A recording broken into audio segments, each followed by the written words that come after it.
Hello, thank you. Thank you for being here. My name is Jesse Lawrence. Welcome to The Office Ball Z, Episode 1. The only podcast you've ever listened to, I'm assuming.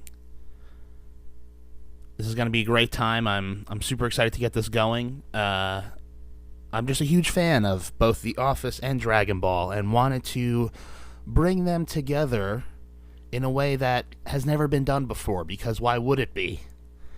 So, in some way, whether big or small, I'm just going to try to relate these two shows together. And, maybe by the end of this journey, we'll realize that The Office is just a shot-for-shot remake of Dragon Ball Z. That and more surprises coming your way. First, let me give you a little bit of a scenario of what my life is all about. Right, John Candy? I'm 27. I'm from New Jersey, and I still live in New Jersey, although I have lived in Nashville for a little bit. I'm a drummer. I've been playing in bands for a little bit over 10 years now, and thanks to COVID, that seems like it may come to an end pretty soon. So now I have to do this fucking thing. No, but yeah. Nothing too crazy. I'm not that serious of a guy. I love entertainment and being entertained. So hopefully I can entertain you with this. Full warning, this is for fans of one or both of these shows. And on both shows, we're going to go ahead and just full spoilers, okay? Full spoiler warning. And I'll tell you that this first episode, we're starting off pretty deep. We're not going to be going, excuse me, I kind of burped there. We're not going to be going, episode 1 of The Office, episode 1 of Dragon Ball. We're not going to be going like that week to week. Instead, what we're going to do is, like I said, I'm just trying to relate these shows to each other somehow. So pretty much whatever dumb ideas I come up with in my head and write down in my notes there, I'm just going to go with that. So one of the first things I thought of is pretty silly and stupid. So we're gonna kick it off strong, baby. And both of these things, well, I'm going to be talking about an episode of The Office, and I'm going to be talking about a movie of Dragon Ball. I'm going to keep it a little secret, although if you see the title of this episode, you probably see where this is going. Both of these things are about, I think, over 150 episodes in to each series. So, like I said, all spoilers are off here, okay? And I want to start by talking about an episode of The Office, Garage Sale. Season 7, episode 19, was premiered on March 24th, 2011, written by John Vitti, who I have no idea who he is. I was looking up him a little bit. He was a consulting producer on The Office for most of its run. He was also a writer on The Simpsons, The Larry Sanders Show, so great stuff there. And then he also wrote the Angry Birds movie. So, if Angry Birds taught him anything, you rise and you fall, I guess. This episode was also directed by none other than Steve Carell, Michael Scott himself. And he actually directed 2 other episodes. He directed Broke, which is in season 5, the Michael Scott Paper Company arc, where they, I believe that's the episode where they sell back to Dunder Mifflin. And then Secretary's Day, which was season 6, where he takes Aaron out to dinner, that's such a good one. I guess lunch rather, but when I was in the orphanage, my hair was my room. I'll have what she's having. Yeah, I love it. So so Steve Carell, he directed those 3 episodes there, and he's written 2 episodes of The Office as well. Just for everybody's information, he wrote Casino Night, which is debatably, the best episode, technically speaking. And he also wrote Survivor Man, where Michael goes out into the woods and Dwight's kind of with him, hiding out from a distance. And I wonder how much of that episode was actually scripted or how much he really, just went wild with the improv and kind of, showed NBC and the staff or whatever the script, but then was like, when we really film this, we'll get going. I love to think about that. But anyway, today we're talking about Garage Sale. Like I said before, kind of a weird episode to start with for episode 1, as this is episode 19 of season 7 of The Office. But it's a great episode. It really is. A lot of big stuff happens in this episode, and we're just kind of going to go through it here. So this starts off with the titular character of the garage sale being held in the warehouse. The cold opening is Oscar and Pam. Pam's making some Will and Grace jokes. Oh, you like big Will and Grace fan? No, everybody always thinks I am, And then speaking of cold open, everybody's yelling at Dwight to close the door because it's freezing. Oh, what's going to bring the customers in? The signs will bring them in, this and that. And Andy jumps on Dwight. It's kind of the big, Dragon Ball fight there between Andy and Dwight. A lot of mountains crumbling and all. So then we get the intro to The Office, classic. And let's see if I can whistle it.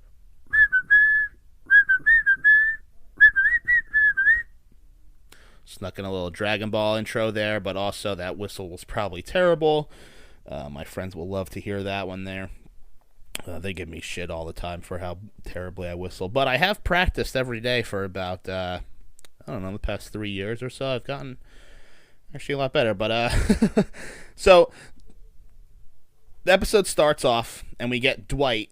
He's looking at Meredith's table for her garage sale. But the garage sale is everybody in the office is selling their own kind of things. And I guess that we have, in the beginning, we see Dwight opening the door, what's going to drive in the customers and everything. I guess the idea is that random people are coming here, but I don't think we really see any random, what is that word?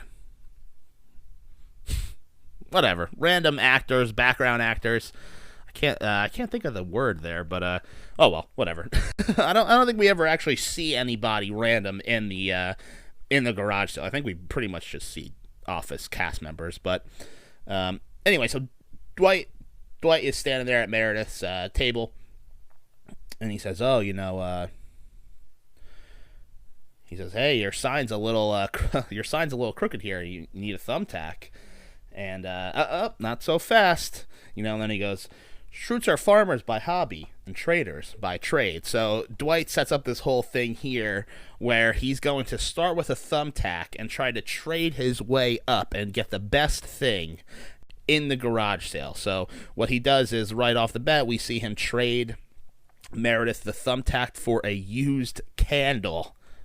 Then we cut to Michael and Holly, who are dating. Their table is getting set up. Michael pulls out the St. Pauli girl sign, which we've seen from Dinner Party. Debatably also the best episode as far as maybe comedy and awkwardness is concerned. Kevin's like, "I'll give you I don't even know what the numbers is. I'll give you $100. I paid $500 for it." And, get lost, he says. And then he looks into the camera and says, "And that's how you do it." And then you get Holly and Michael kind of going back and forth about oh, we could put some of this storage just in case. And then Michael's all, "Well, I don't have it in case. Do you have it in case?" "No, I don't have it in case," because you're starting to get the idea that they've been dating for a while now. They've had a couple seasons where they were dating and then they got separated, and then now they're dating again. And it seems like they're pretty serious. And, we know that Michael really loves Holly. So, Michael, we see him in his office after this, and he's calling Holly's father. And he leaves a voicemail, which I think is pretty funny. Kind of like Jim's voicemail when he asks out the girl from the Booze Cruise episode. Leaves her a voicemail. Did you just ask somebody out over voicemail? So So yeah, he calls Holly's father and says, "Hey, I want to marry your daughter. I really love her." And it's nice. Michael is very sweet in this episode. I will say he's very earnest. So we cut back down to the warehouse where the garage sale is, and we see Dwight is now at Kelly, her table, and he trades her the used candle for a stack of books, like two stacks of books from different authors. I don't know the authors, and he sets it up as, oh, Ryan comes over and sees this used candle. Who's she been seeing? All this and that, and that's why she takes it. And then we see Kevin, Daryl, and Andy, and they are over there. I think Kevin took the Dallas game. He's got a board game, Dallas, and oh, Dallas. Yeah, when I was young, I was on Dallas. Oh, really? Yeah, then we had a connecting flight, and I was on Hawaii. I was on heaven, And then Daryl and Andy are all, oh, well, let's play it. Oh, well, we don't have the rules. Oh, well, it's Dallas. We can make up the rules, whatever. And then we see Dwight walking around. He passes Jim's table, and we finally see Professor Copperfield's Miracle Legumes. So Dwight is all, oh, what's this? And Jim is, oh, Dwight, you're never gonna believe this. When we were in the Bahamas. Wait, is that actually where they were? I think that's what it was. It was when they were in the Bahamas on their honeymoon, Jim and Pam. Oh, Dwight, you're never gonna believe this. We saw this guy and he sold us these legumes, and then I felt like an idiot and I tried to take him back and the guy was gone. This and that. Do you really expect me to believe that you bought magic beans? No, Dwight. These are miracle legumes. You get that whole thing, and it's pretty good. And this sets up a key runner for both this episode of The Office and this episode of The Office Ball Z. So let's carry on here.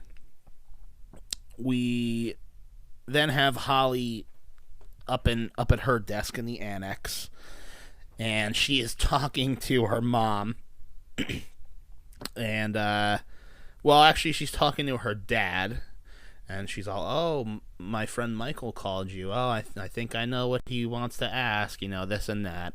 And then he puts Holly's mom on the phone, and then oh, I'm worried about that. Oh, you don't have to worry about him. He has me. Well, who do you have? I have your father. He's right here. I'll put him on. It's awesome writing there. And then we cut back to so before we move on, actually, we see that Holly's parents, particularly her father, may be getting old, maybe getting into that stage in life where they maybe need a little help, and then we cut back to, we've got this is awesome. We've got Pam in the lobby, the foyer of the office building, and at the little Dwight's Cafe, whatever it's called. And Hank puts down 2 cups of coffee, and Pam just goes, "Which one's decaf?" Hank just doesn't say anything, just looks at her, grabs both of them, turns around, implying that he either wasn't paying attention or neither one of them is decaf, whatever. It's Hank. And rest in power to Hank. A couple of people who have appeared on The Office have unfortunately passed away. I know Hank was pretty recent. Maybe the most recent, actually. But so Pam looks outside, and she sees Michael writing a message in gasoline, as he puts it. And, he wants to propose to Holly, and it's a really funny scene where, Michael's like, oh, I'm covered in gasoline. Can you help me light this? And she's like, oh, sure, let me get it. And she just takes the gas canister and like runs away with it. Michael, you've had 2 ideas today. A great idea and a terrible idea. Pam, I'm not in the mood for riddles. So that's great. And then Pam's like, we're gonna figure out a way to get this proposal to be right. So then we cut to Ryan's table, Ryan Bailey Howard's table, and he's got a bunch of his mom's pesto in jars, and he's got this talking head about my mom makes this great pesto, and I'm always telling her, Mom, you should really sell this stuff. And she says, So then one day I tell her, Mom, I'm having all my friends over. We're going to have a big pesto party. She makes all this pesto. Pesto party? Really? And it's really funny. And then and then he's like, Phyllis just had that mom look I was looking for. So all these jars of Ryan's mom's freaking pesto has Phyllis's face on the jars, and that's awesome. And then I think who do you get over there? I think it's Oscar. Someone's like, this is kosher. Well, I meant like, it's cool, it's kosher. Or oh no, it's Dwight actually. I'm looking here in my notes. Yeah, it's Dwight. This is kosher. It's cool, it's kosher. And then Dwight starts giving it to him, and he's like, oh, he starts looking through this photo album, and we found out it's Stanley's photo album, and he's like, man, so many vintage photos in here, and then he convinces he convinces Ryan to trade with him by saying something like, I mean, what am I gonna do with a black man's vintage photo album? It's not like I'm James Franco. And then Ryan Ryan goes ahead and trades with Dwight, and then we get Dwight's talking head about, I traded a thumbtack for Meredith's junk, for Kelly's crap, for Phyllis's garbage, for Oscar's trash, for Stanley's crap. It runs on like that, and I wrote down here a list of what he actually trades, because all these cuts are super fast. They're like less than a second. So I was going ahead and, pause and looking through and see exactly what he trades. So here's the list here. We've got the thumbtack to Meredith for a used candle. The candle to Kelly for books. The books to Phyllis for a lobster. Like a toy, not even a toy, just a fake decorative lobster. The lobster to Oscar for an umbrella. The umbrella to Stanley for the photo album. The photos to Ryan for a case of the pesto. The pesto to Creed for a harmonica, which was pretty hard to tell what it was, but a harmonica. And then the harmonica to Aaron for a very cute squid, as Dwight puts it. And that's how that ends. And then he's walking along with the squid and all, and and I forgot to mention this before. Jim puts the legumes away, and now we see that they're just miraculously out on the table again. And Dwight's like, really, Jim? Again? He's like, oh my God, how is this possible? And he crumples up the little package of the beans. He throws them down. He smashes them. He steps on them, picks it up, throws it in the garbage, all this. And so that should be the last we see of Professor Copperfield's legumes. But will it be? Find out next time on The Office Ball Z. So here we go. Michael goes into the conference room. Oh yeah, this is great because Michael's actually in his office, and Pam comes in and she goes, all right, we're all in the conference room waiting for you, and he goes, oh really?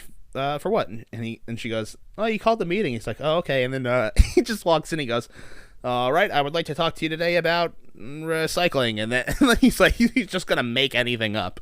And they're like, Michael, we're here to talk to you about the proposal, And we've got Pam, Jim, Oscar, and Ryan in the in the conference room, and there's a couple different jokes about we've got if there's a dog involved, you're doing it wrong. If there's a costume, you're doing it wrong, or whatever. And then Pam is like, oh, I think I read a blog about animals being out, right, Ryan? And Ryan's like, blogs are out, but people are texting each other. Animals are out. And Ryan, hipster, season 7, Ryan is very hipster, and trying to be very trendy. One of my favorite moments in all of The Office is from season 7, and it's an Andy's play. I think it's episode 4 of season 7, and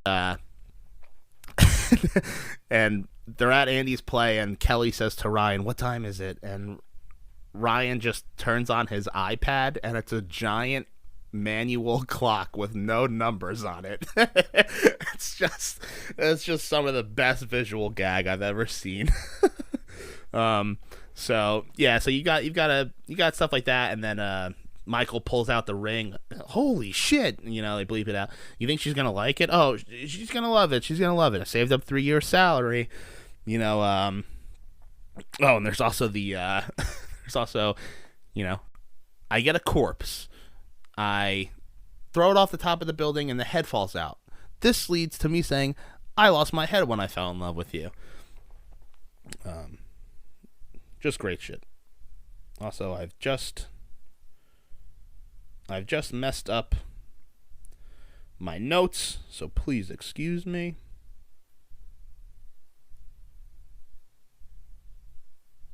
Oh my god. What a nightmare.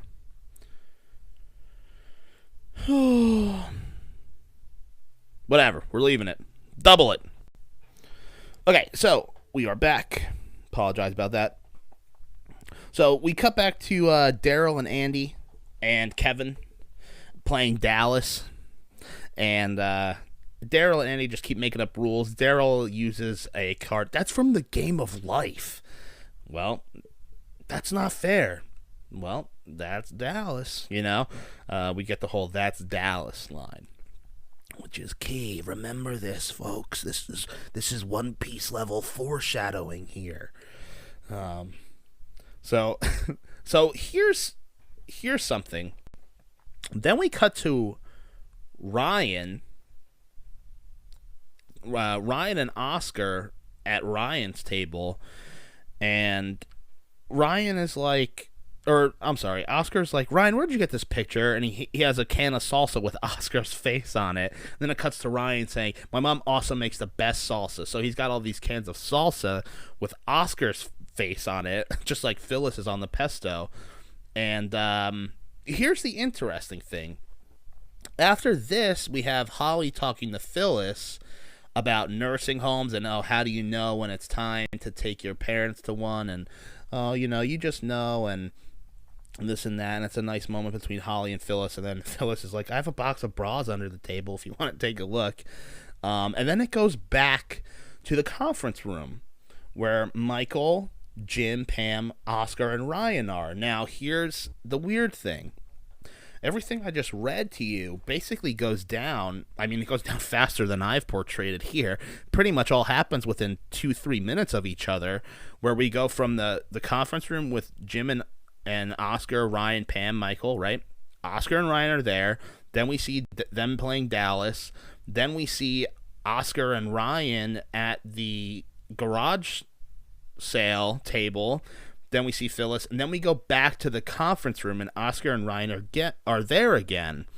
And I guess it just seems like a really weird editing choice to me, like, especially since it's all within like 3 minutes of each other. I have no idea why they put it together like that. Not to say that it's not possible that, with just like with Talking Heads, like, they're not filming the Talking Heads right in that moment. It's all about the way, like, this is a mockumentary, obviously, but, like, the way documentaries are filmed, they could have certainly filmed this garage sale thing later on or whatever, and it's just being placed in here like this. But it just seems weird since it's all, like, it's, like, literally 2.5 minutes, 3 minutes between each other. We get Ryan and Oscar upstairs, then downstairs, then upstairs. So, I don't know, kind of weird.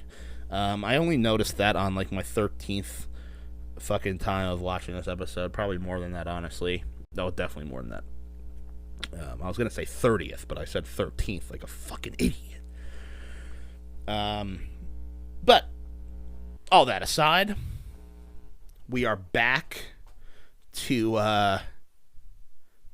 the conference room, and actually I'm looking at my notes here. I guess a lot of those jokes about blogs are out but people are texting each other, all those kinds of jokes, that actually I guess is in this scene here, the "I lost my head when I fell for you." all that kind of stuff. But then we also get Jim and Pam talking about how, oh well, it's not really about like the setting or whatever. It's more about the people you are, whatever they fucking say. I don't think they say anything like that actually. But they talk about, ours was at a gas station and it was actually raining and it was really sweet. And Michael goes, oh, you didn't mention the weather was bad. That sounds perfect. And I do gotta say, season 7 Pam looking very nice in this scene. Season 7 Pam, probably the best looking Pam, I gotta say. Followed maybe by season 9 Pam? I don't know. We'll have to find out when we get there. I can compare Pam to Bulma and all of her fucking hairstyles. That'll be a terrible episode. So then Michael comes into the break room in the back where Holly is. And he goes, Kevin wanted to buy my Bowflex for $200. I said, dude, this was a prop in my movie. Dude, this is a Wendy's restaurant. That's what that reminded me of. But, excuse me. So Holly says to Michael, hey, I think I need to move to Colorado to be with my dad. And he's all, oh, okay. It's totally fine. I'm here for you, this and that. And Holly actually tries to propose to Michael, which is a very progressive, bit of writing, unlike those Will and Grace jokes in the beginning of the episode, homophobic.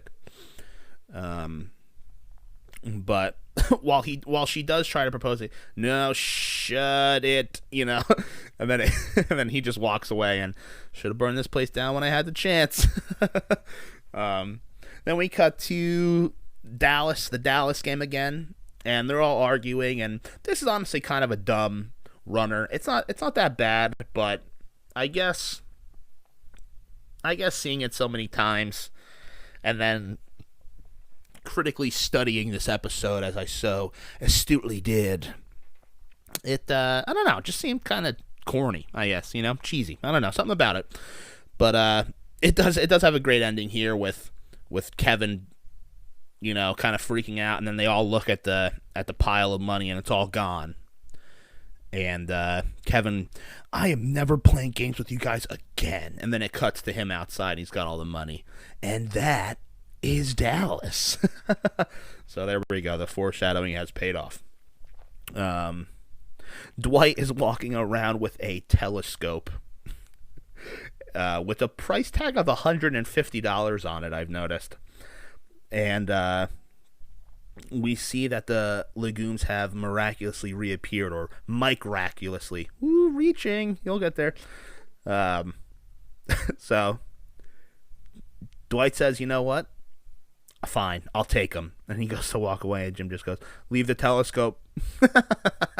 So then you get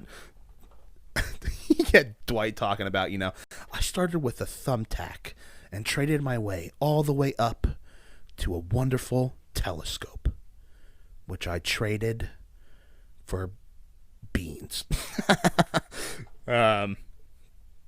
So then after that, we're pretty much going to be wrapping up the episode here, because we kind of get a long extended sequence at the end here where Michael says to Holly, I want to take you on a tour a little bit of the office here. And they start down in the foyer, and he says this is where Toby was announcing he's moving to Costa Rica. Happiest day of my life. Which is plausible for sure, but let it be known that Michael wasn't there when he actually did announce that. And then they go up the stairs. This is where we first kissed, and this is where we first made love. Remember what I tried there? Michael, he looked into the camera. And now that I've turned down the volume, we are completely alone, when that episode where they first make out. Crime Aid. Awesome episode. 1,000. So anyway, then they go up and they go through the office, and this is where I first saw you. I thought you were the prettiest moving lady I've ever seen. And this is where we held our first conference meeting together. Remember, Michael Klump? I sit on you. And then he talks about how he used to just waste water by standing there and looking through her in the blinds.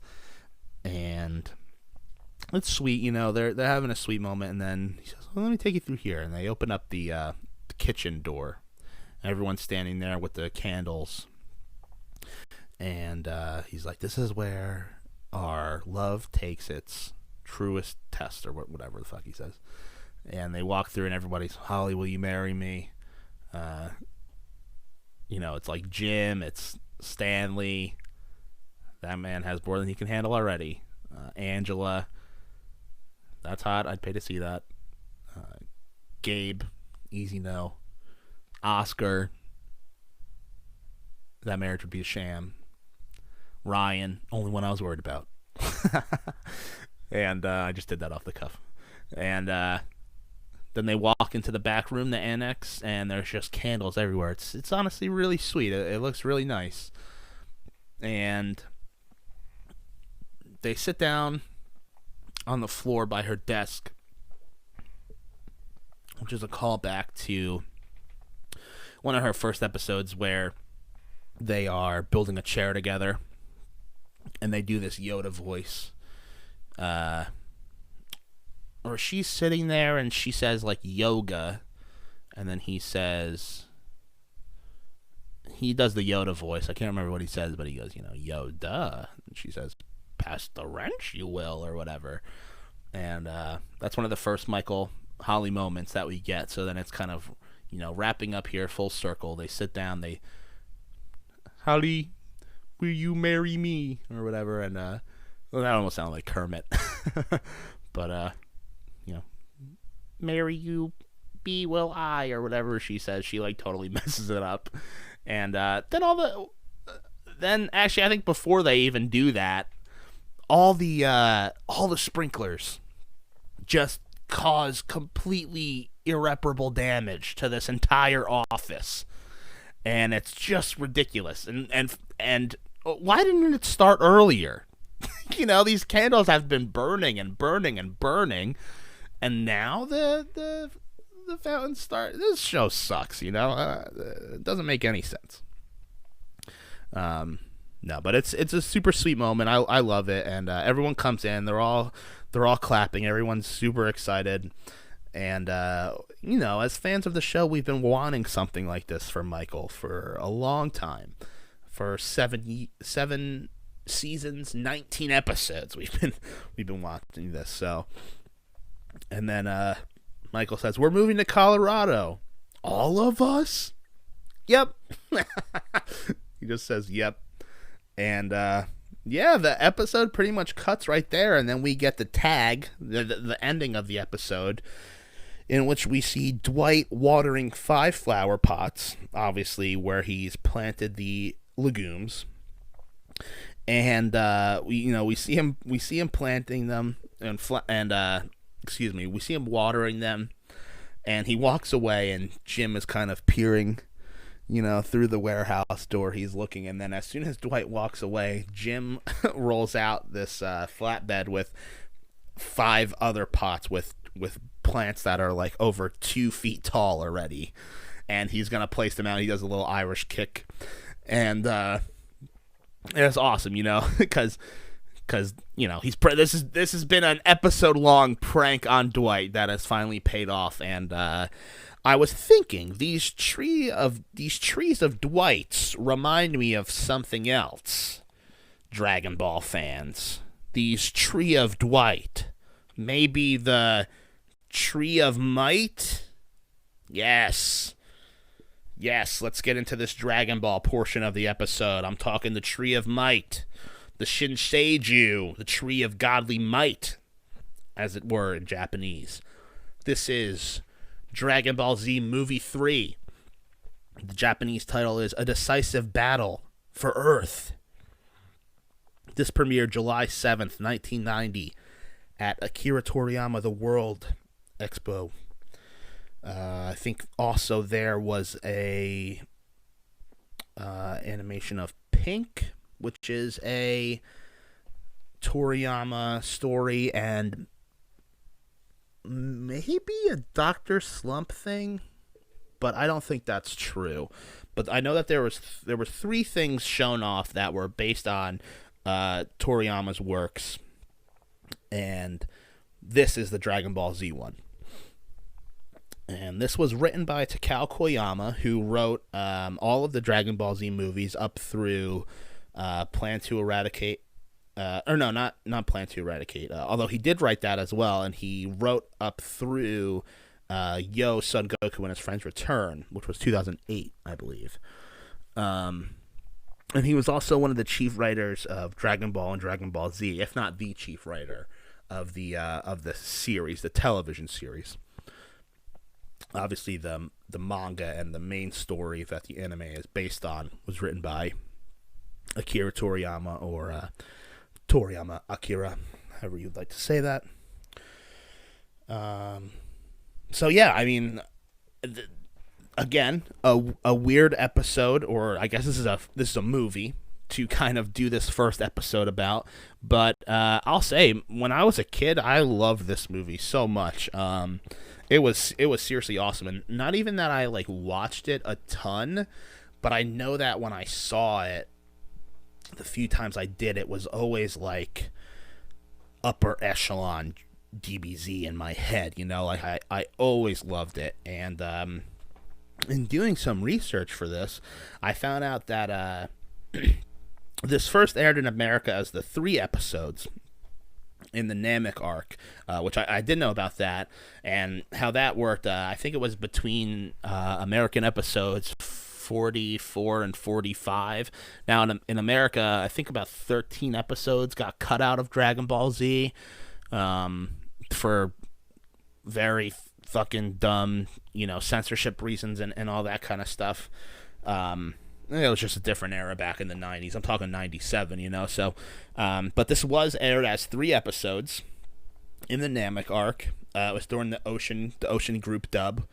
You know, the very first English cast that we had, I believe. What's his name? Not Peter Calamus. Ian Colette. Oh God, I don't know. I don't know. I don't want to stop the recording or anything. Can't think of his name. Ian Corlett, is that his name? The first Goku? Man, I can't believe I'm totally blowing this. But Peter Calamus was Goku for the Tree of Might uncut movie release that came out in 1998. And the interesting thing about this is that this was through both Funimation and Pioneer, and Pioneer put out the first Dragon Ball Z movies, Dead Zone, World's Strongest, and Tree of Might in the, you know, American names.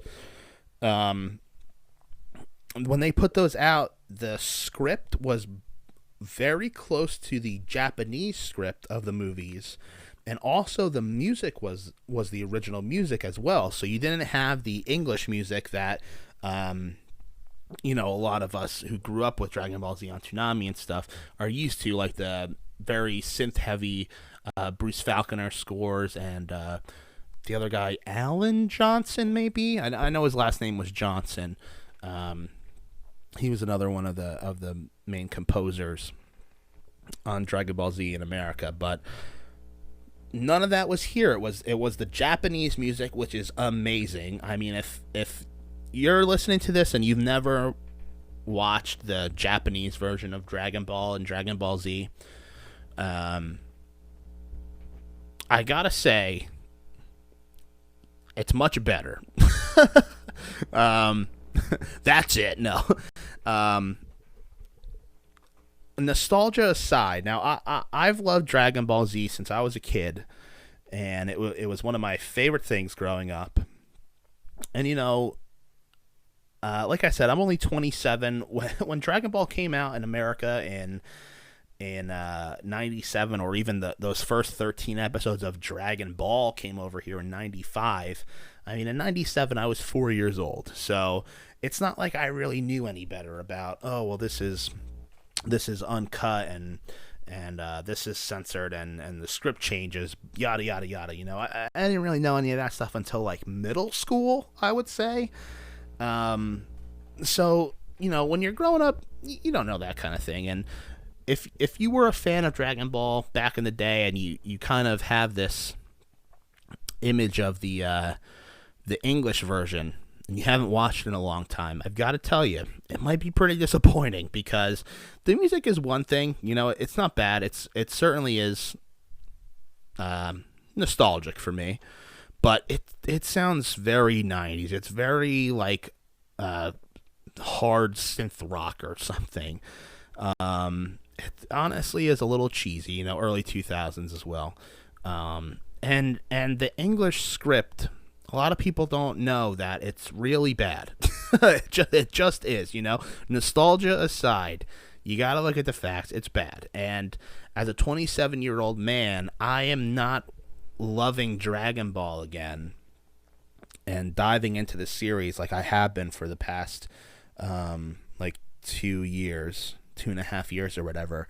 When that Broly movie came out, it really reignited my love for the series, because you grow up a little bit. I'm very rambling right now, but you grow up a little bit, and first of all, Dragon Ball wasn't really a thing after a while, and then you just had the video games, and I loved playing the video games, but then the games got pretty bad, so then you kind of fall off those a little bit, and then you get excited because Battle of Gods is coming out. Now we're talking 2013, but maybe you weren't paying attention to Dragon Ball that much, and then Battle of Gods comes out, and it's good. I know a lot of people like that, but there were certain things about it that kind of rubbed me the wrong way. I honestly, it's funny because I thought Resurrection F was a lot better when they came out, but now looking back, on a couple of rewatches, I think that Battle of Gods is much more rewatchable than Resurrection F is. But and then Super came out, and the artwork kind of sucked, the animation sucked. It was just a retread of both movies for the first 30 fucking episodes, and and then it kind of wasn't that interesting to begin with. You get the tournament arc, and I think if the animation, not that it's all about the animation and the artwork, but if that stuff was a lot better, I think the show Super could be better. But I think that Super also just brings a lot of problems into Dragon Ball as a whole, because I feel like if you just take the story of Dragon Ball from Goku being a kid, the hunt for the Dragon Balls, to the end of the Buu arc, especially if you're just reading the manga, it feels awesome. It feels like not perfect, but I feel reading it in 2020, being able to binge read it, not waiting week to week for chapters to come out, the pacing really is not as bad as a lot of people think it is, which comes from, I think, the anime too, because the anime would add a lot of filler to fights and just filler in general, and really stretch things out, and you get a lot of standoff moments, which sometimes is awesome for real, but sometimes it can be a bit much. Things can go on for a bit much. But I don't know, if you read the manga, everything ramps up naturally, in my opinion. The escalation of things, it doesn't feel that repetitive. As much as there is repetition in the series, I really don't think it feels that bad if you're just reading it, especially today. And I think that a lot of people get in their head, how repetitive Dragon Ball is, and I think that comes from the anime. Think about a fight of Dragon Ball Z in the anime, and how many looping animations there are and things like that. Whereas in the manga, the fights are really choreographed. And I mean, Toriyama's artwork and paneling is insane. It's amazing. And you don't have the same like just fists flying around for like minutes and minutes and minutes. Like that just isn't happening in the manga. And on top of that, there's people watching reruns, people watching Dragon Ball Z every day growing up, and then watching the movies, which we're going to be talking about. I will definitely get back to that. But people watching the movies, which are one, a lot of fighting, and two, just like rehashes of enemies from the main series. And then playing the video games like I did. A lot of people play the video games a lot of the video games, even to this day, are just playing Raditz to Boo. And I mean, now you've got a lot of GT or like Super stuff in there. But people think that Dragon Ball Z is so repetitive. It's so repetitive, right? And I think that Super only adds to this problem, because Super does rehash a lot of things from Dragon Ball and Dragon Ball Z, which by the way, let's just be clear here that Dragon Ball as a manga series is just called Dragon Ball. When they got to the Saiyan saga, or the Saiyan saga is the correct way to say it, the Saiyans, quick lesson for anybody. Saiyan is an anagram of, well, Saiyan comes from Saiyajin, the Japanese word, which is an anagram of Yasai, which means vegetable. So you flip the two things around, you've got Saiyan. And as an English fan, I'll probably say Saiyan 9 out of 10 times, but I just want to throw that information out there. And through this whole podcast series, I will probably I will present both the like English dub names for things and the Japanese, original names for things, and I'll probably just bounce back and forth between pronunciations. And I'll probably just be using a lot of dub terms just because that's probably what all of us are used to for the most part. But also I do want to be, factual and informative as well. But anyway, a lot of these Dragon Ball Z movies, they start with, or the Dragon Ball Z games, they start with the Saiyan arc to the Buu arc.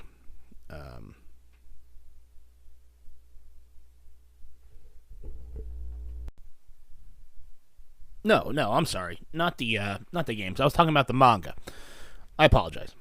I've gotten very off script here, but we're rolling with it. When the show got to the Saiyan arc, some of the production staff had changed and everything, and they wanted to kind of refresh the anime. So Toriyama actually did give them the name Dragon Ball Z, and I believe his reasoning for that is that he thought the series might be coming to an end soon, so he felt like Z sounded cool. It sounds like the end of something.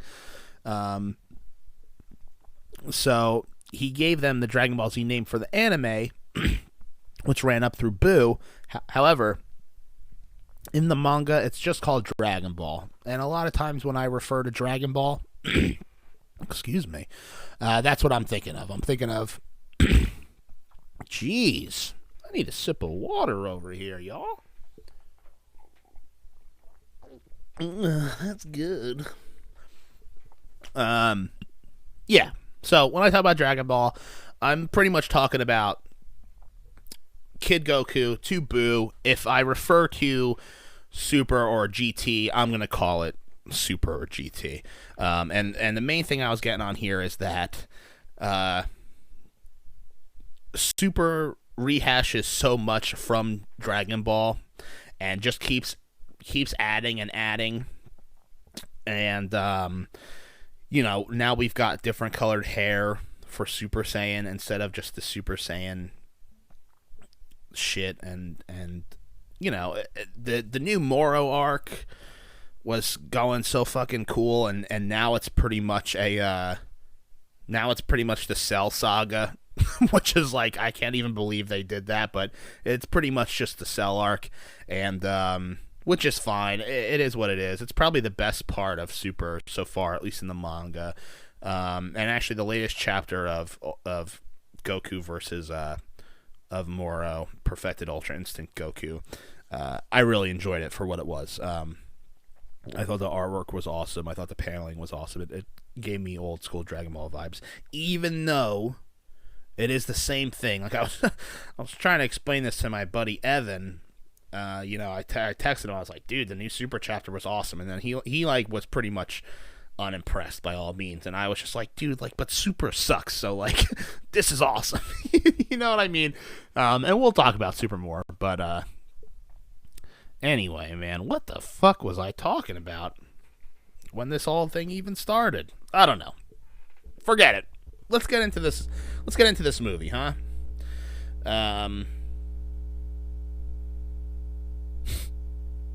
Well, I'm looking back at my notes here.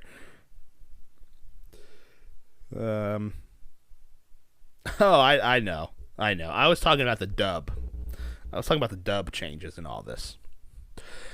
Let's get back on script, though. Let me just see what I'm going for here. So, as I was saying, in 1998, they released the uncut movie version instead of just the 3 episodes. They released the uncut movie version. It had the Japanese music, which is amazing. That was the bottom line of my 40 fucking minute rant there. Bottom line is, if you don't know the Japanese Dragon Ball music, Dragon Ball and Dragon Ball Z, look that shit up. It's amazing. Shinsuke Kikuchi was the composer. Awesome stuff. One day, me and my girlfriend were playing cards, and I just had it playing for like an hour, just like on the TV, and she didn't know it was Dragon Ball, and it was just epic, dude. It was awesome. So that was released on VHS. I don't think DVDs were out in '98, but maybe they were. And then it was shown in the movie form on Toonami in 1999, and we had Peter Cullen doing the voice of Optimus Prime, if anybody remembers his Toonami commercials. So we had him doing the Dragon Ball Z Tree of Might commercial. And it was so from the deepest reaches of space, the ultimate enemy has arrived. You know, actually, that wasn't really Optimus Prime. That was more like Kyle Herbert. Was that how you say his name? The narrator of Dragon Ball Z? Let me try to do Optimus again. One more time. From the deepest reaches of space, the ultimate enemy has arrived. I feel like I'm going into DBZ narrator. Oh, boy. Let me know in the comments, guys. So, let's get into it, finally. Good God. Everybody has fucking abandoned ship on this podcast at this point, so let's get into it. Tree of Might. Or as I said in Japanese, a super decisive battle for Earth. Starts off with everybody camping. We've got Bulma, Roshi, Oolong, Krillin, and Gohan.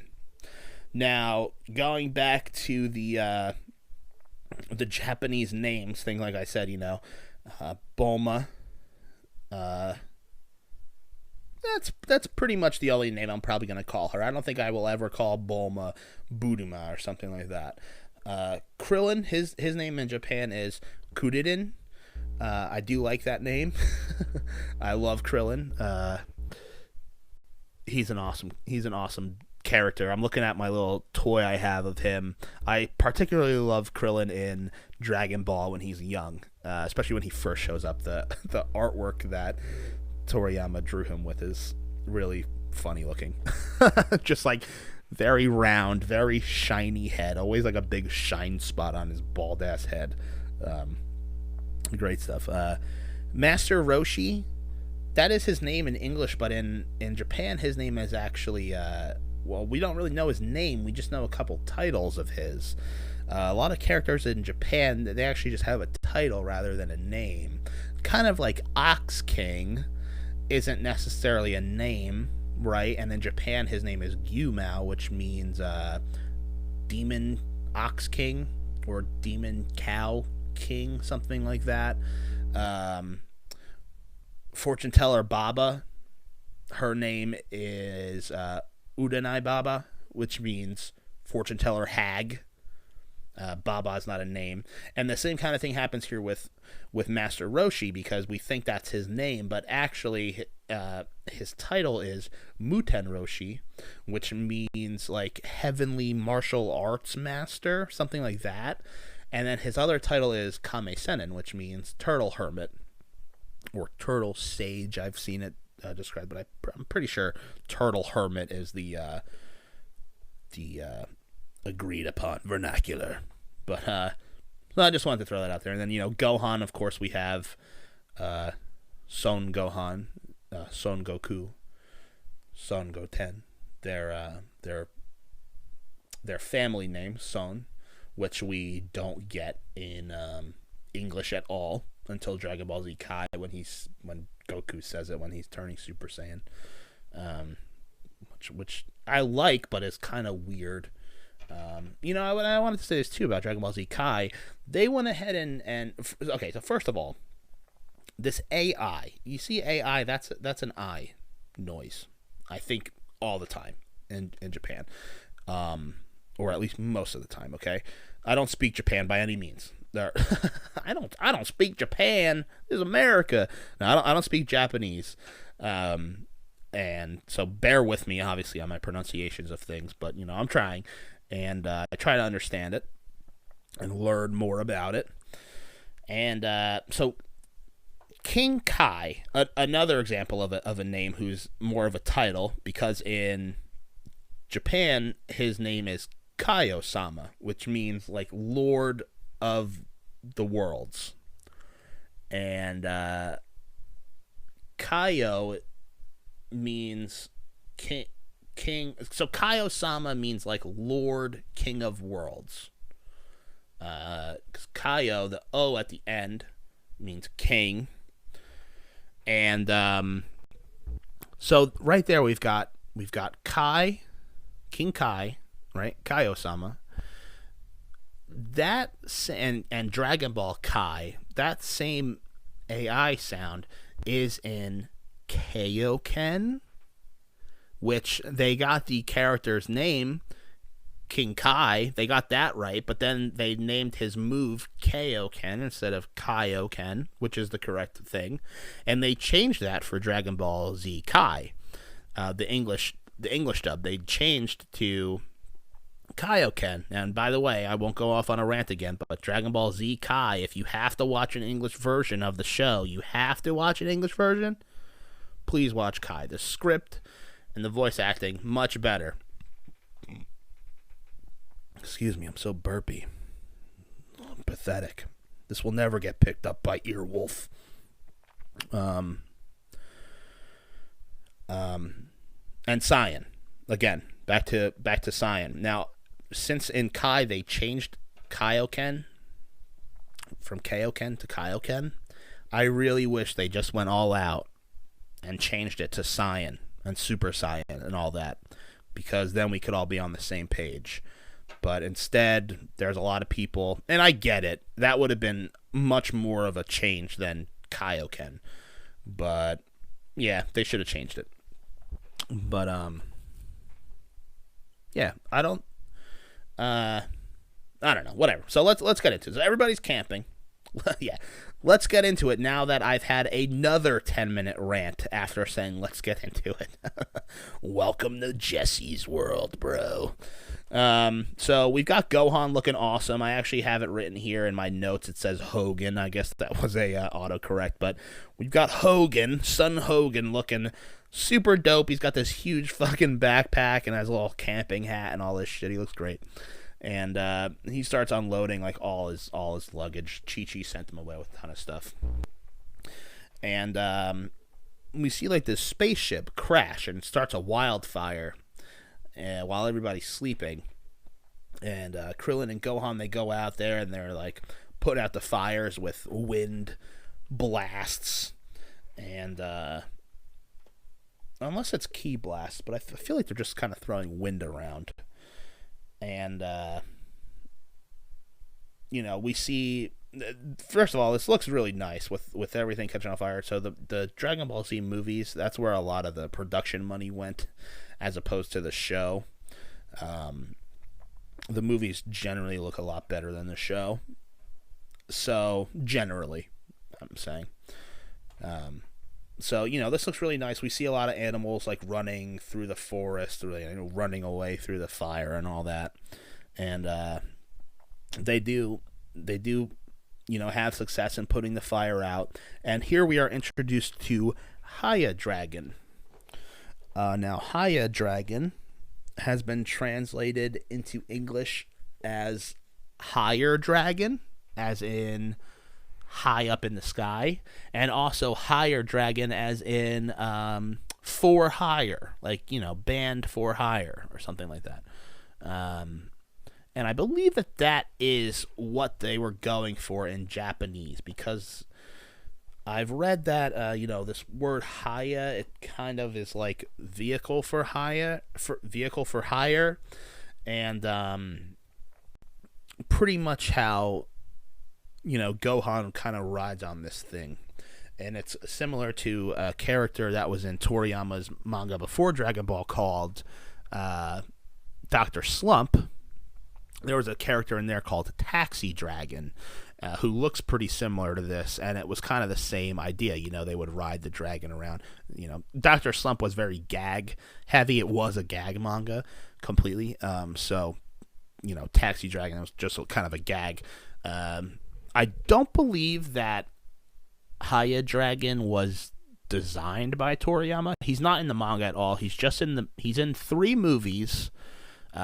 He's in this one here. This is his introduction, and then he's in the next 2, and then he's also in a little bit of filler in the early Cell arc. Some people would call the Android arc. I just group them together. Early on, very early on in that, we see him. And in English as well, aside from being translated as Higher Dragon, what they actually call him in the English dub is Icarus, which is a fine name. I kind of like that name. He's a purple dragon, and I always liked him as a kid. I like him. He's cool. He's Gohan's little pet, So he's introduced here, and they have the idea. They're just like, oh, we'll get the Dragon Balls, and we'll just wish the forest, back to goodness, back to health. And the really cool thing here is that Chala Head Chala, the theme song for Dragon Ball Z, starts playing. And instead of the normal opening, we actually have a montage of Gohan and Krillin going around collecting the Dragon Balls. The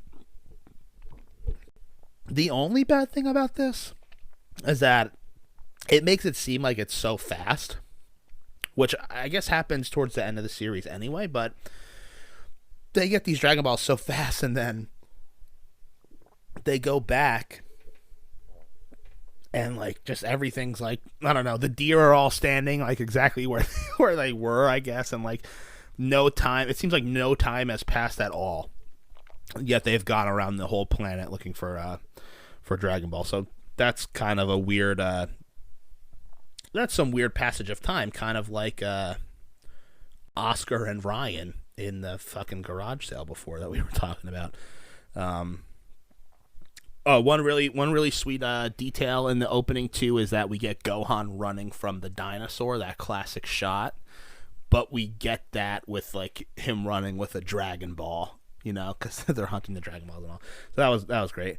And then after the theme song plays, they summon Shenron, or Shenlong. Shenlong, I think, is the Japanese term, and then Shenron is the English term.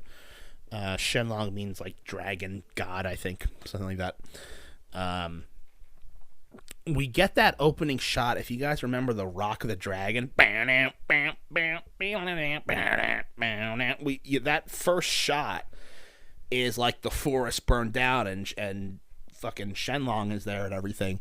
That is from this movie, so that was an opening for the English broadcast of Dragon Ball Z. That wasn't in the opening of the original Japanese broadcast, but we do see that shot. We have awesome music here.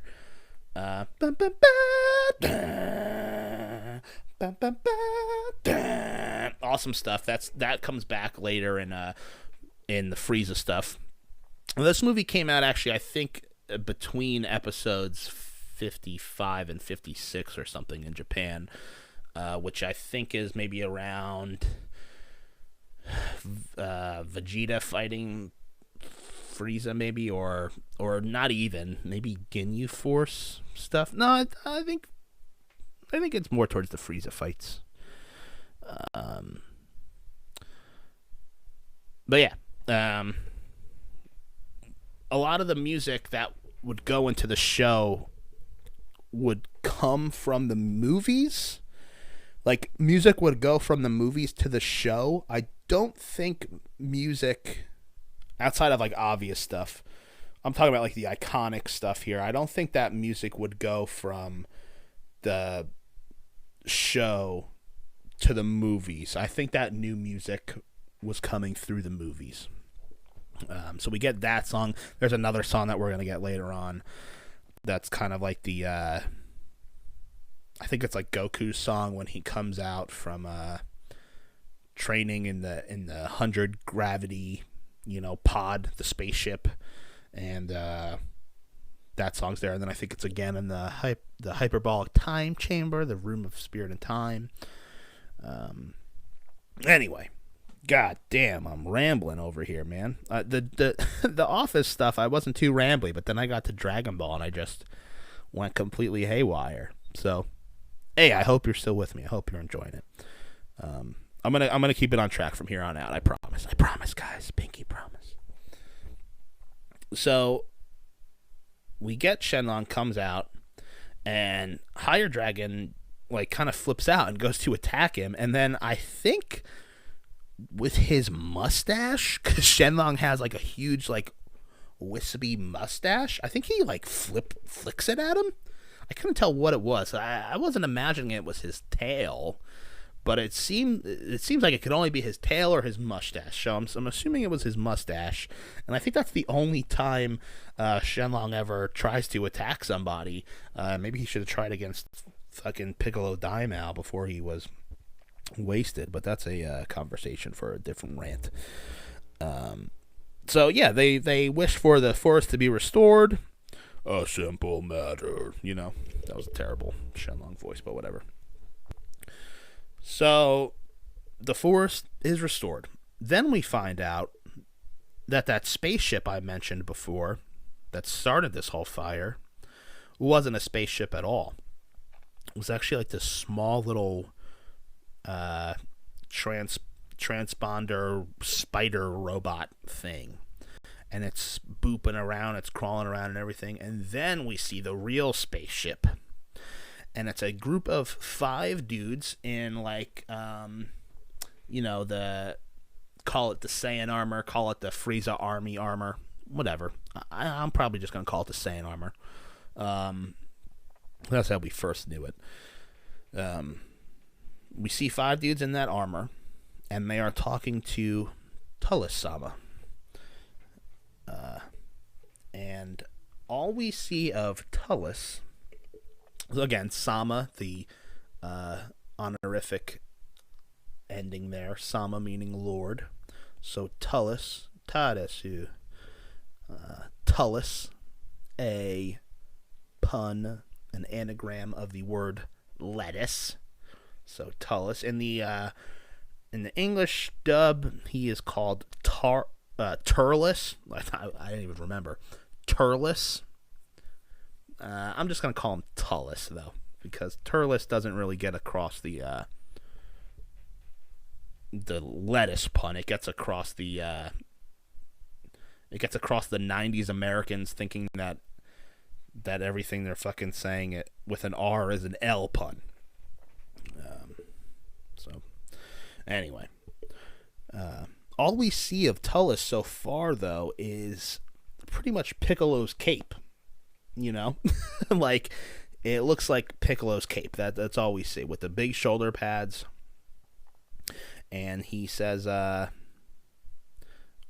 group says this will be a great planet for the Shinseiju, which I mentioned before, means the tree of godly might.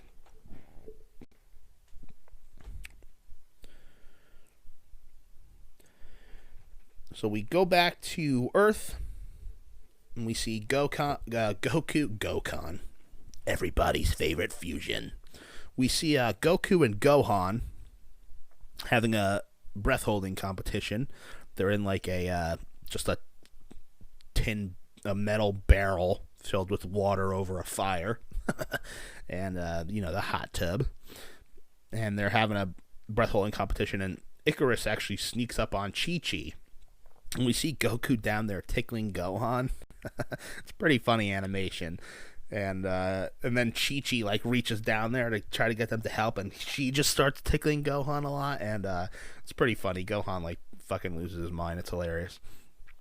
And they come out, and they're like, "Oh, Icarus, this and that," and then Chi-Chi blames Goku and his friends for, making Gohan into a delinquent and all this, and she says Icarus has to go back to the mountains. And Goku's like, all right, we'll take him. And then they end up finding a secret cave. And, Goku and Gohan are like, you can live here and all that stuff. Then we cut to Yamcha and Puar. They are flying a ship. And Yamcha's talking about how he just bought this new ship. It was, 15,000 zeni. Maybe I'm just making that number up.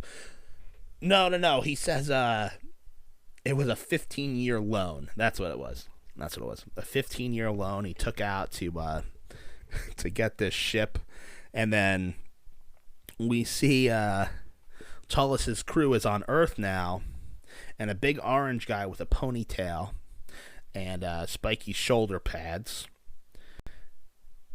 We see a guy with shaved side hair, like the sides. The sides are shaved with the side hair. Fucking idiot. But he's got long on top and a big long ponytail, like Raditz ponytail. He looks like a dude out of like 2018, 2016. A lot of dudes I saw down in Nashville looked like this guy. Then we see Cyborg from Teen Titans, but melting. So you can imagine what that looks like. And then we see two butthead purple twins. Little tiny dudes. They're purple. They have butt heads. And the orange guy pretty much does like Nappa's move when he blows up that city with the two fingers and all. And he puts this giant blast on the ground and cracks the ground open and stuff. And when he does that, we see Yamcha's ship go flying and he crashes it. So classic Yamcha stuff here. Classic, I just bought this car. And now it's wasted, and now the Cybermen have blown it up here, and so that's awesome. And they plant what appears to be, folks, one of Professor Copperfield's miracle legumes. They have a little seed there. They throw it in the crack that they've made, and it cuts back to Gohan playing with Icarus. It's just cute. They're playing fetch. Gohan's washing him in the river. Gohan's laying up against Icarus's belly, napping. Just a bunch of cute stuff, cute music and all. And then, but we see that this legume, as I'm going to keep calling it, it takes root fast, and it just starts spreading, and you start seeing these roots, coming up out of the ground, and they're huge, and then they start destroying cities. I mean, these are huge roots. They start destroying cities, they start destroying mountains, all this stuff. We see Kai-Osama, King Kai. We see him, and he's like, oh, this is fucking bad. And it's pretty much verbatim. And then we see a close-up of Tullis, and we see that he has a scouter, pink scouter. And we don't really see too much of him still, though. It's a close-up. And we hear his voice, and it's a little bit of a familiar voice. Not super familiar, but a little bit familiar. And it just cuts back. The roots are just totally destroying the planet so far. And we see the enormous tree. It finally grows. And it is massive. And this is the Shinseiju, the Tree of Might. The rational consumer, as it were. So we cut back to everybody hanging out at Goku's house, and Higher Dragon shows up, and he's trying to show them, and Chi-Chi just gets mad, and oh, I thought you guys got rid of him, this and that, and they kind of are trying to blow him off, even though he's trying to show them the tree, and then King Kai reaches out to Goku, and he tells him, hey, you got to deal with this, and he says, this thing, it's going to suck up all the life that you have on this planet. And the fact that the roots have taken already, it kind of means it's too late. He says, ordinarily, only Kami-sama, meaning gods, only gods are allowed to eat the fruit that this thing produces. And it gives you incredible power, godly power. And it kills everything around it for centuries. Nothing will be able to grow out for centuries, okay? So everyone's kind of talking about what they're going to do. And then it cuts back to the Tullus guys. And we get a name for Tullus's group here. And they are called the Crusher Tullus Corps. Does it get any cooler? And they're talking about how, the Tree of Might is so great, and with this, we can even overtake Frieza. So we get a little talk of Frieza here. And if in case you don't know, by the way, the Dragon Ball Z movies, they don't really fit into the story at all. People try to make them fit, and some kind of do, but they really don't. But even still, we get mention of Frieza here, and it's funny, everybody's talking, and then Melted Cyborg just goes, "Duh!" And we're going to hear that line a couple more times from him. And then we get a close-up of Tullus, his waist, kind of, and we see that he has a tail that he wraps around his waist, like the Saiyans do. So now we know, okay, we've got the Saiyan armor, we've got the Scouter, we've got the tail. This guy, he's a Saiyan, all right. I'm just going to go ahead and give you guys these names for the Crusher Tullus Corps. They're rarely mentioned. I think the two Butthead characters get their names mentioned, but I don't even know if these other guys get mentioned in the movie. But I do have them written here. We've got Almond, which is a pun on almond. He's the big orange guy. He's kind of like the leader, I would say. Then we've got Daizu, which is the Japanese word for soybean. He's the dude with the cool haircut, like my buddy Evan has now that he lives with his girlfriend. He's got a cool man bun going on. We've got Cacao, which is, of course, Cacao. He's the cyborg. He looks like melted fucking cacao, if you know what I mean. And then we've got Resin, which is a pun on raisin, and Rakesi, which is a pun on the Japanese word for peanut. And those are the two little butthead guys. And of course, as I mentioned before, Tullus is lettuce. So there's all their names. Very important stuff. Very, very important stuff.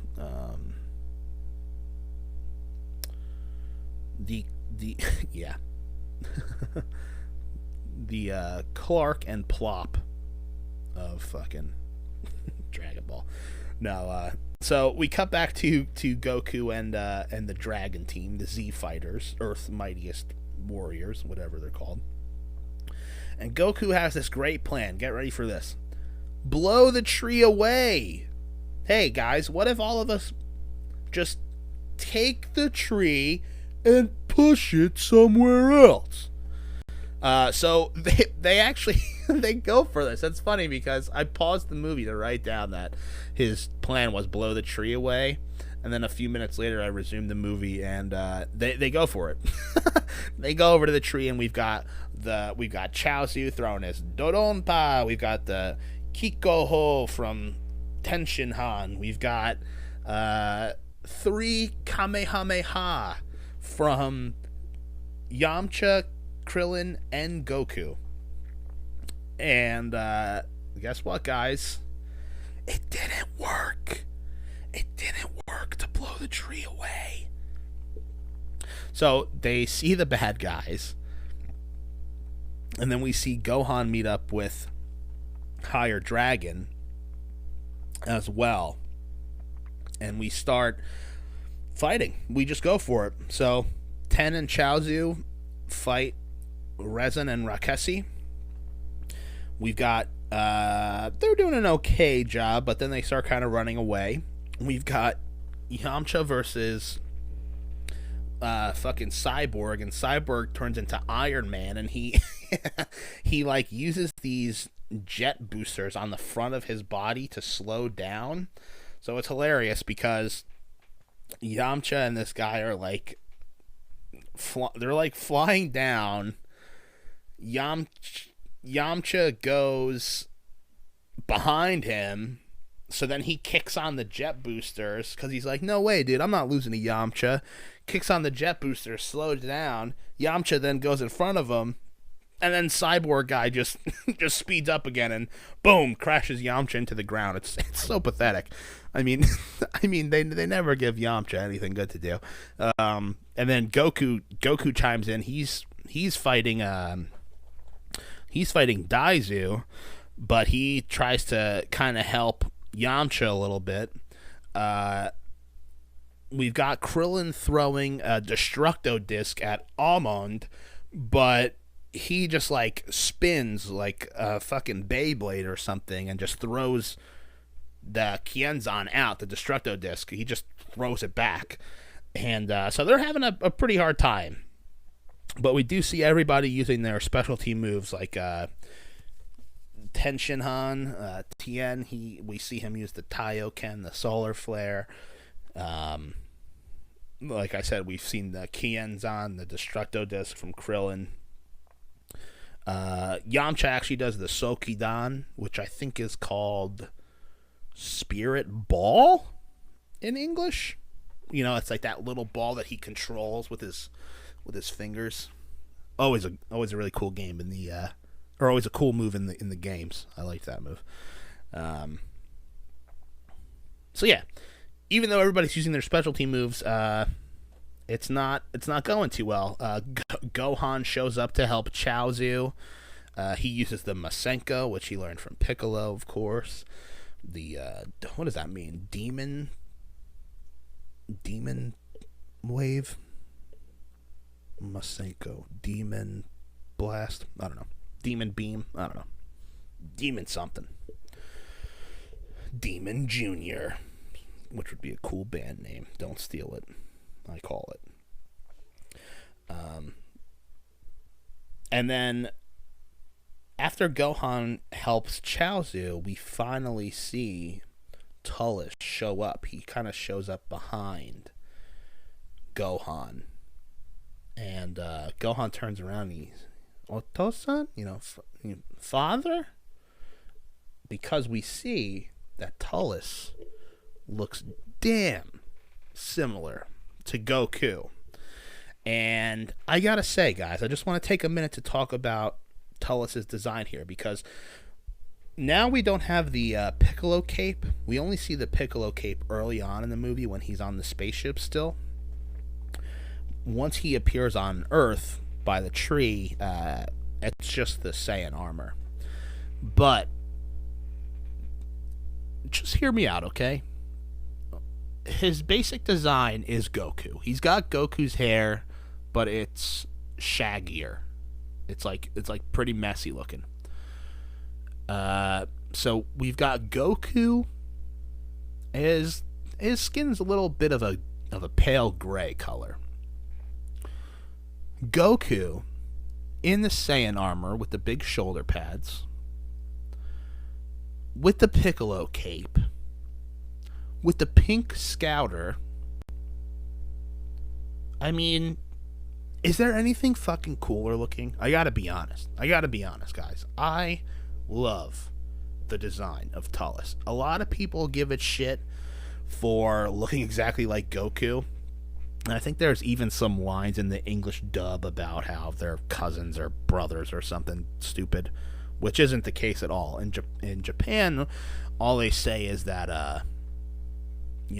us low-class warriors only come in a few types, We all look the fucking same. We're just a bunch of fucking lowlives, which kind of makes sense. I can get behind that. But yeah, I love it, man. Again, it's like a black and dark blue armor, the pink scouter, the Piccolo cape. Oh man, I love it. And Tullus is voiced by Masako Nozawa. If this wasn't obvious, I have been watching the Japanese version. So, Tullus is voiced by Masako Nozawa, who does the voice of Goku, Gohan, Goten, Bardock, and Tullus. She did not do Raditz, though. But yeah, Masako Nozawa, she's been doing Goku's voice since Goku, episode 1, since Goku was a kid, and still does Goku's voice to this day. And I want to say she was like 55 years old when Dragon Ball started, so or like maybe 50 years old. So I know she's in her 80s. And damn, just awesome stuff. She kills it. A lot of people who are used to the English are very thrown off by Masako Nozawa's voice when they first hear it, because it is an old woman doing the voice of this muscular man by the time we're in Z. But God, I love it. I seriously love it so much. And what she does for Tullus doesn't sound like Goku, and as someone who isn't a Japanese speaker, you can't really pick up on like dialects and stuff. You can hear different voices, sure, but like you're not really understanding it, You're not really getting the whole context, as opposed to if someone was doing a bunch of different voices and dialects and different speaking patterns and stuff like that in English, where you are the native speaker. So she doesn't sound like Goku. Goku has like from what I've been told, a like Hick dialect, and Goku's voice is kind of more high and whiny, whereas the voice she uses for Tullus is more calculated, I guess is a word. It feels a little bit deeper, a little more serious, a little more to the point, and it's awesome. I love the design and the voice, Tullus. So Tullus appears behind Gohan, and he says, join me, Luke. We can rule this galaxy as one. I'm starting my own paper company. And before Gohan can really do anything, we see Piccolo show up, because of course that's Piccolo's role in these Dragon Ball Z movies. Is when Gohan's in trouble, Piccolo will show up, even if they're on a different planet. I'm looking at you, movie 7. I'm looking at you. No, movie 8. I apologize. Movie 8, the Broly movie. How did Piccolo get there? Seriously, how did Piccolo get there? But anyway, so he shows up. He gets completely embarrassed. Just gets wiped. Then Tullus... So, Tullus again, he embarrasses Piccolo. Piccolo's just out on the floor there. Gohan's out on the floor, too. And Tullus is, like, standing with his foot on Gohan's back. And he's like... You're a Saiyan, right? Where's your fucking tail, little boy?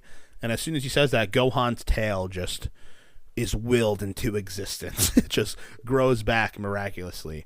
And Tullus is like, I gotta do this. I gotta do this thing right. And he makes a fake moon like Vegeta does. He makes the fake moon, he throws it up in the air, and then he fucking holds Gohan's face open and his eyes open, and he just makes him stare at the at the fake moon there, and Goku's trying to make his way over there, but he gets stopped by I think it's Daizu and Cacao, and he does this awesome thing where he goes up in between them and like double ki blast, on both sides. Fucking awesome looking. kind of hard to explain. I'm realizing it's hard to explain a lot of the cool visuals of Dragon Ball over podcast, but whatever. So Goku is, tied up with that, and because of that, Gohan does turn into the Ozaru, the great ape. And then Tullus destroys the moon, and he's like, well, that'd be bad if I turned into an ape too. It's like, all right. Why didn't you turn into an ape? But whatever. I guess he wasn't looking. But so then the Ozaru just starts beating up Goku, and Piccolo tries jumping in and helping, but Tullus attacks Piccolo too, and he blasts the ground or whatever, and then they all fall through the roots. I guess the roots have, made these huge holes in the ground or whatever, and they fall down into water. It's kind of weird, but whatever. So they're in this huge cave now, and they're in the water, and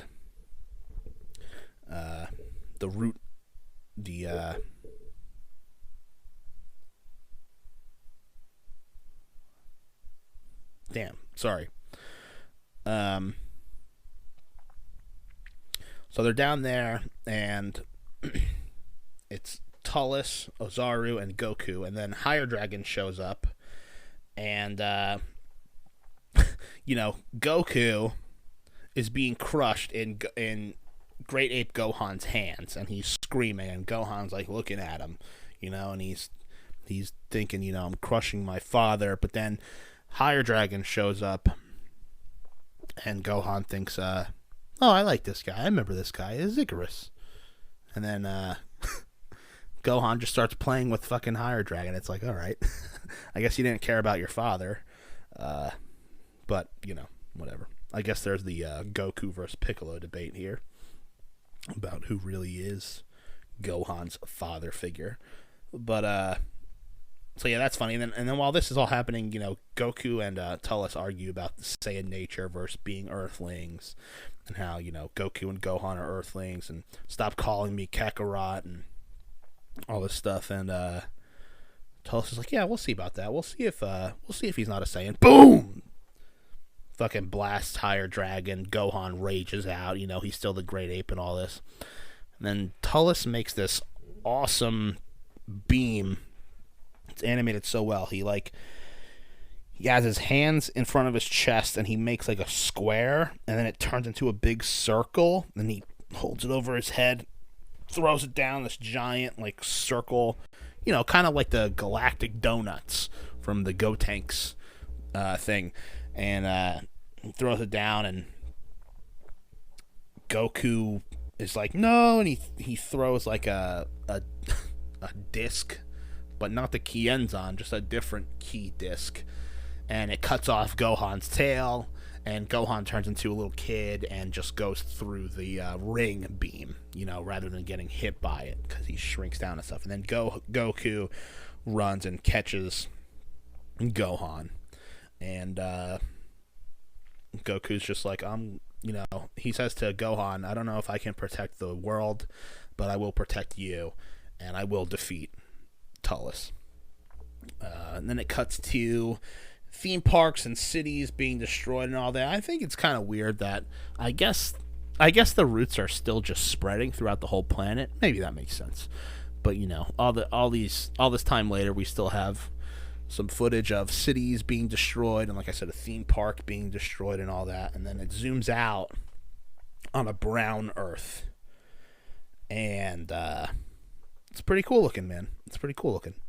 And the Crusher Corps shows up, and they have defeated everybody.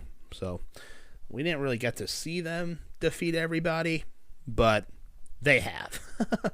And it's funny because then Goku just starts fighting all 5 of them at once. And it's pretty cool, man. Like, it's a lot of that looping animation like I was mentioning before, but it's cool to watch Goku fight all them at once. And he kind of takes them off, like, he kind of beats them. He doesn't beat them off. I don't want to say that. Come on now, that's what she said. Anyway, he takes them out one by one. And Piccolo starts fighting with Tullus here. And it's pretty dope. We get a lot of stretchy arms Piccolo stuff, which we haven't seen really since the 23rd Tenkaichi Budokai World Tournament. Haven't really seen many of the stretchy arms thing. So we see that, and then Piccolo whips out the Makako Sapo, the special beam cannon, and Tullus point blank just stops it with his hand. And then he's like, fuck you. And he just blows up Piccolo. The awesome looking scene of this big, like, purple explosion. Really great looking scene. And just badass, dude. I mean, he stops the fucking special beam cannon with his hand. That shit's awesome. It kind of reminds me of movie 8 again, the Broly movie. Goku hitting Broly with that Kamehameha, just like right there, and Broly just walks through it, you know.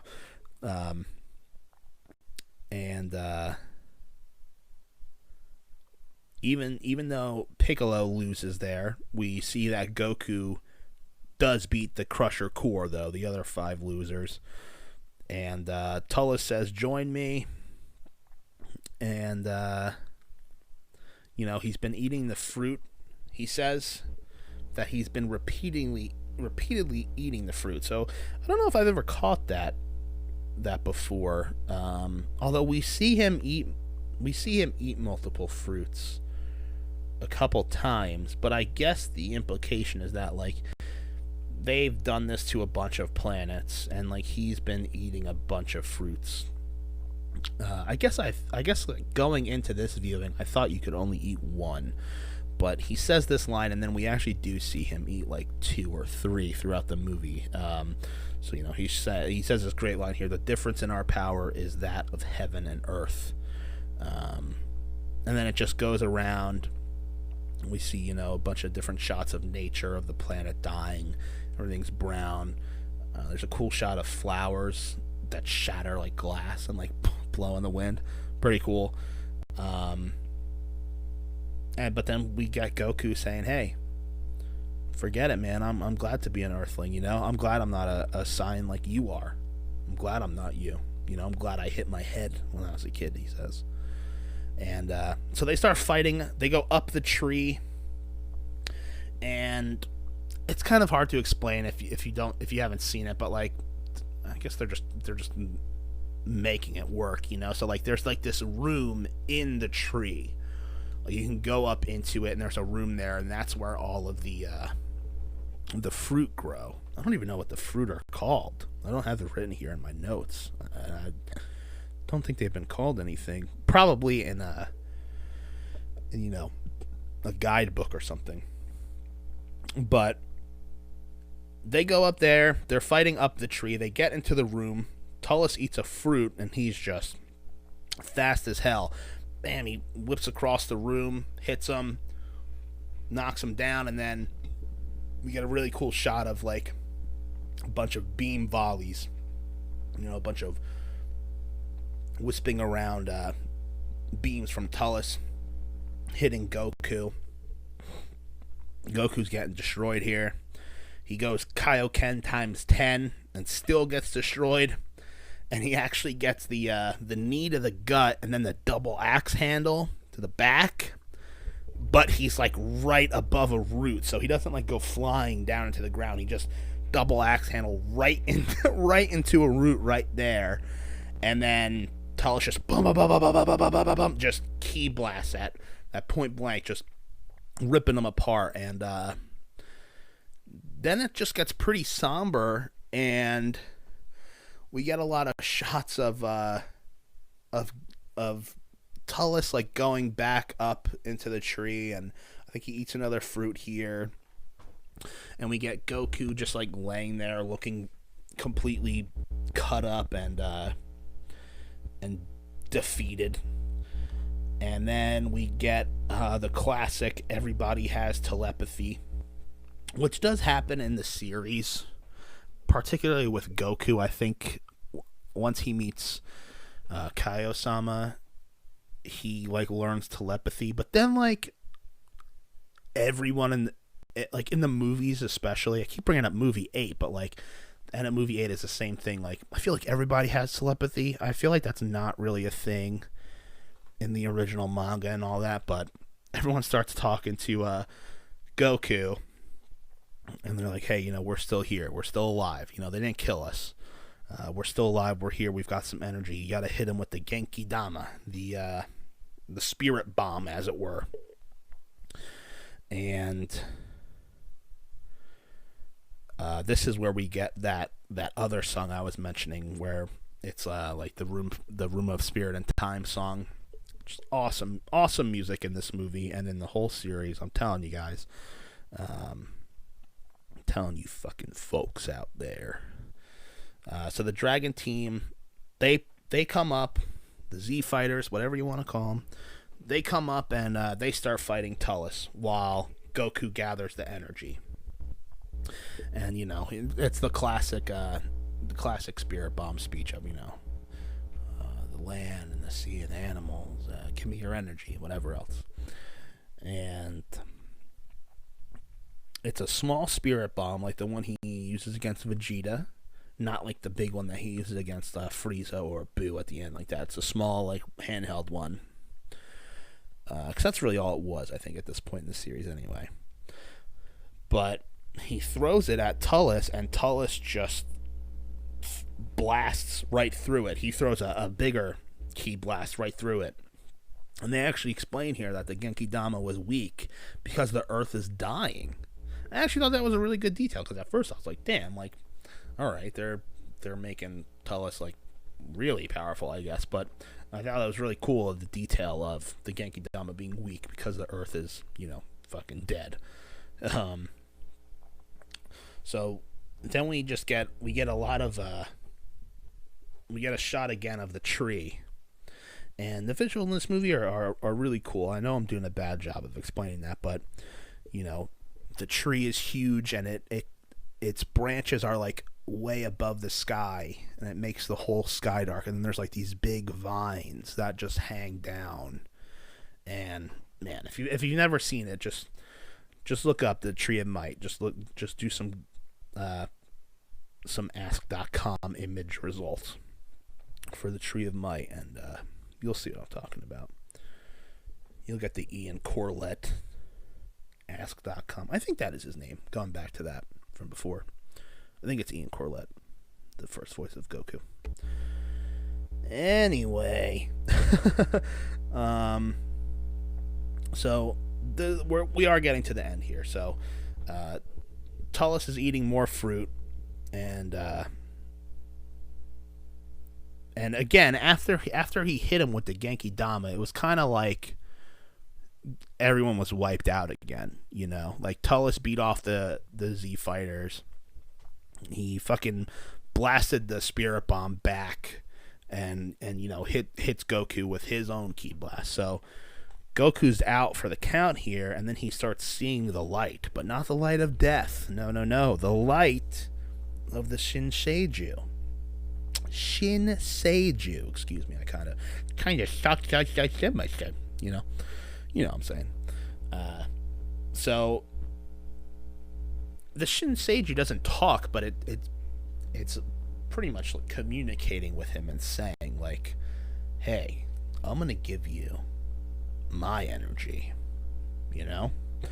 And Goku, he's got his arm reaching up. There's some dialogue here, and He starts taking the energy from the actual Tree of Might itself, and Tullus is up in the room with the fruit, and like all the fruit are glowing red, and he's kind of like, oh god, like what the hell is happening here? And then Goku shows up. They have a great stare off, an awesome Dragon Ball standoff, and just just like that, out of nowhere, Goku throws this fucking spirit bomb at him, and it's awesome. It looks a lot like when he hits Vegeta, like that very scratchy lines. Everything's white and like some black lines, you know, like very stretched out face. If you've seen the Vegeta fight, you know what I'm talking about. Pretty much, honestly, Tullus might as well have been Vegeta. Like it looks exactly the same. Yeah, like his face and all. But it goes up, it fucking kills him for like 10 minutes, it felt like, because it just keeps going up the tree. It's breaking apart the tree, the Genki Dama, the spirit bomb. It's breaking apart the tree and everything. And, yeah, it blows that fucking shit up. And then, like, the whole world, like half of the world at first, but then the whole world is just gold. Everything is gold. And, pretty fancy. But then all this dust starts falling. This like fairy dust just starts falling everywhere, and it's the energy from the tree, you know. And everything starts coming back to life. And buildings aren't being rebuilt or anything like that, but like animals are coming back to life, and we see, you know, the zoom out of Earth turn from brown back to blue, and yeah.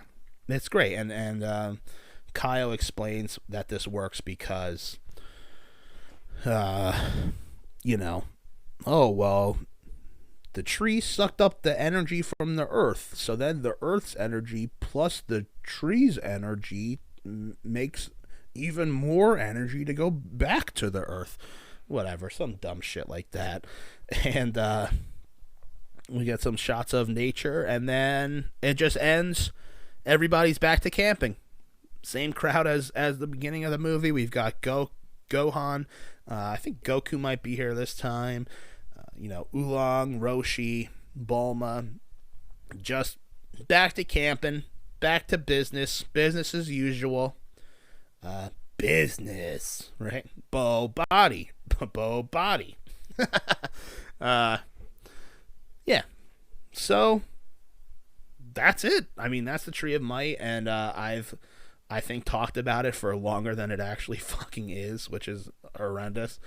But it's great stuff. Like I said, this was one of my favorites growing up, and I think even to this day, it holds up really well. You know, it's a little bit of like just fighting the bad guy, kind of, which all these Dragon Ball Z movies are, but it's a great one. It's got that old school animation style too. You know, we weren't in the Boo saga yet,